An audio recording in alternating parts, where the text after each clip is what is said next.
ये अफ्रीका का वो देश है जहां पर 500 से ज्यादा भाषाएं बोली जाती हैं। ये अफ्रीका का वो मोती है जो दिन प्रतिदिन चमकता जा रहा है। आने वाले 25 साल बाद यहाँ की आबादी इतनी हो सकती है कि चीन और भारत के बाद इसी देश का नाम लिया जाएगा। यहाँ की जमीन फसल तो देती ही है, लेकिन साथ में सोना और तेल भी बरसाती है और दूसरे जरूरी खनिज भी अपने अंदर छुपाए हुए हैं। अक्सर यहाँ के पुरुष एक से ज्यादा पत्नियां रखते हैं। इस देश में एक ऐसी जनजाति भी रहती है जिसके लोग दिखने में, बात करने में और पहनावे में बिल्कुल अलग और खास लगते हैं। ये है नाइजीरिया।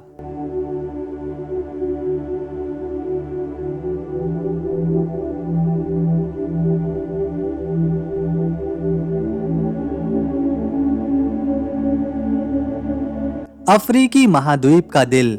यहाँ के लोग शरीर से हट्टे कट्टे होते हैं, मेहनत में भी कोई कमी नहीं करते और यहाँ की महिलाएं अपने शरीर के पीछे वाले हिस्से को ज्यादा से ज्यादा बढ़ाने की कोशिश में लगी रहती हैं, क्योंकि यहाँ के जो पुरुष हैं वो ऐसी महिलाओं से जल्दी शादी करना पसंद करते हैं।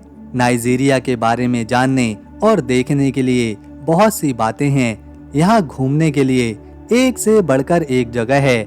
जानेंगे इस देश को आज के इस वीडियो में करीब से, लेकिन उससे पहले अगर आप वीडियो को एक लाइक करेंगे और चैनल को सब्सक्राइब करेंगे तो हमारी मेहनत सफल रहेगी।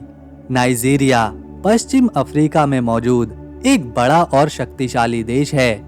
ये 9,23,768 स्क्वायर किलोमीटर के एरिया में फैला हुआ है और इसीलिए ये दुनिया का 31वां बड़ा देश बनता है। अभी के समय में यहाँ 22 करोड़ लोग आबाद हैं और यहाँ 56% लोग इस्लाम धर्म को मानते हैं, जबकि 43% ऐसे लोग यहाँ पर रहते हैं जो ईसाई धर्म पर अपना यकीन रखते हैं और 1% अलग अलग समुदाय के लोग हैं। शायद हो सकता है आप इस देश को पहली बार देख रहे हो, लेकिन यहाँ के लोगों को आपने भारत में कहीं ना कहीं तो जरूर देखा ही होगा और इसके पीछे की वजह है यहाँ की करेंसी जो इतनी ज्यादा मजबूत नहीं है और भारत के केवल 100 रुपए यहाँ के 1,600 रुपए के बराबर हैं। इसीलिए बहुत सारे नाइजीरियन पुरुष और महिलाएं भारत आते हैं ताकि वो ज्यादा से ज्यादा पैसे कमा सकें। यहाँ पर जो पैसे इस्तेमाल होते हैं उन्हें नायरा कहा जाता है। आपको जानकर हैरानी होगी कि यहाँ की राजधानी है अबुजा शहर, लेकिन लगोस नाम का शहर राजधानी से भी ज्यादा विकसित, प्रसिद्ध और घनी आबादी वाला है। राजधानी में तो केवल 17 लाख लोग ही रहते हैं, लेकिन लगोस शहर में 80 लाख की आबादी अपना जीवन बिता रही है।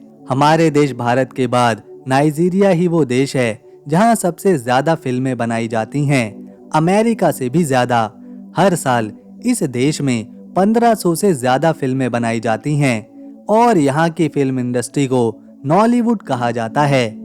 नाइजीरिया में रहने वाले 60% लोग बहुत ही युवा हैं और उनकी उम्र 25 साल से भी कम है।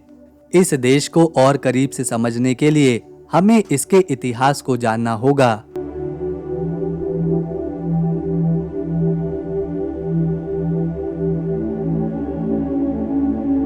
यहाँ पर हजारों साल पहले अलग अलग जातियों और लोगों ने अपने गांव, शहर और छोटे राज्य बना लिए थे। दक्षिण में रहने वाले योरूबा लोगों ने ओयो नाम का एक बड़ा राज्य बनाया था जो अपने राजा, सेना और सांस्कृतिक त्योहारों के लिए मशहूर था। इसी तरह दक्षिण के कुछ हिस्सों में बेनिन साम्राज्य था जो अपनी सुंदर मूर्तियों और कलाकारी के कारण आज भी दुनिया भर में जाना जाता है। उत्तर नाइजीरिया में हौसा और कनूरू लोग रहते थे।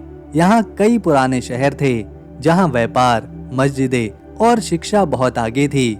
बोनरू साम्राज्य इस इलाके का सबसे बड़ा राज्य था। इन सब इलाकों में लोग आपस में व्यापार करते थे।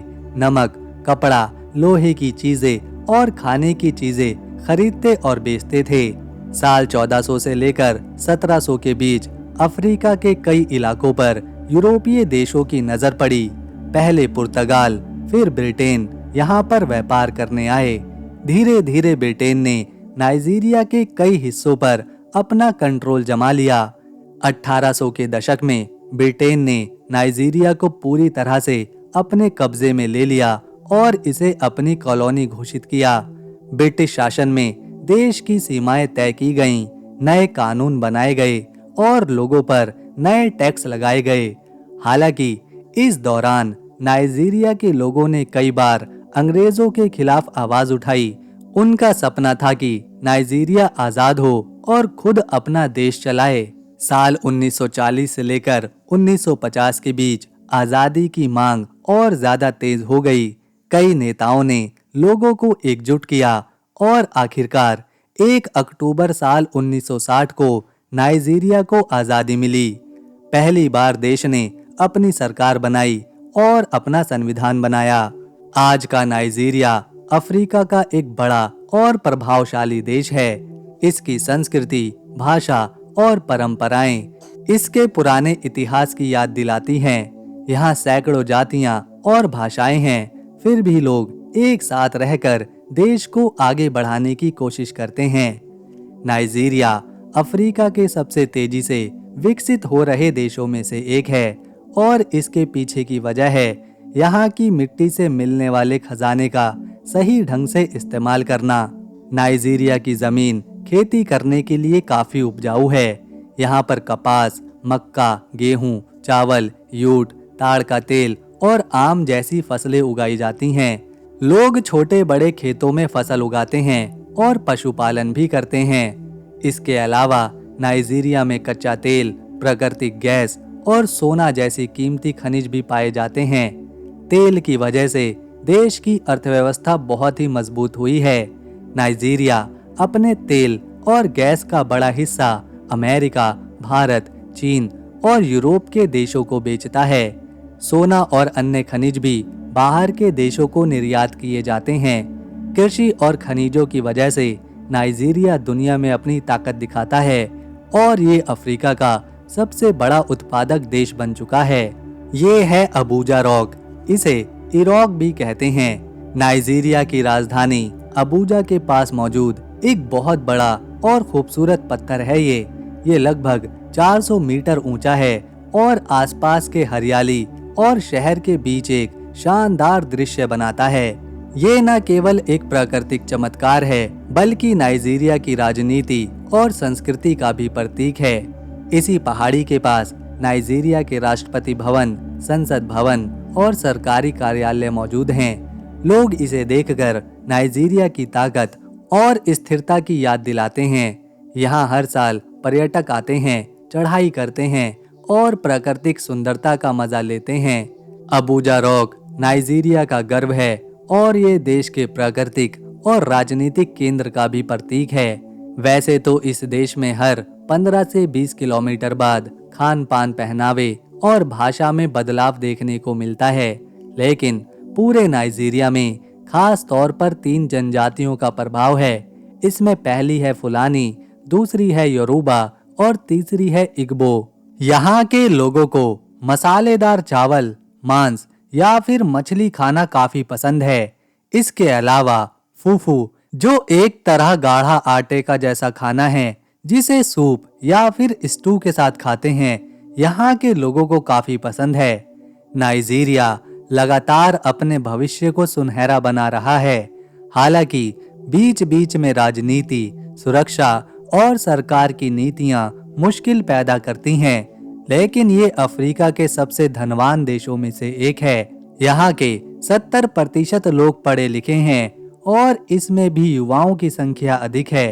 एक रिपोर्ट के मुताबिक नाइजीरिया साल 2050 तक अपनी आबादी इतनी बढ़ा लेगा कि भारत और चीन के बाद यही सबसे ज्यादा आबादी वाला देश कहलाएगा। नाइजीरिया में घूमने के लिए बहुत सी जगह हैं, जहां प्राकृतिक सुंदरता, संस्कृति और इतिहास का मजा लिया जा सकता है, जैसे कि Abuja rock, Zuma rock, Obudu mountain resort, Yankari national park, Benin, Olumo rock, Emotan statue और नेशनल म्यूजियम लगोस। इसके अलावा लगोस सिटी भी घूमने लायक है। तो दोस्तों, ये था नाइजीरिया देश का सफर। अगर आपको हमारी मेहनत, इंफॉर्मेशन और वीडियो पसंद आई तो इसे एक लाइक दें, शेयर करें और चैनल को सब्सक्राइब कर बेल आइकन जरूर दबाएं ताकि आने वाली नेक्स्ट वीडियो आपसे मिस न हो। हम मिलेंगे अगली वीडियो में एक और नए देश के साथ। तब तक के लिए नमस्कार, अपना ख्याल रखें।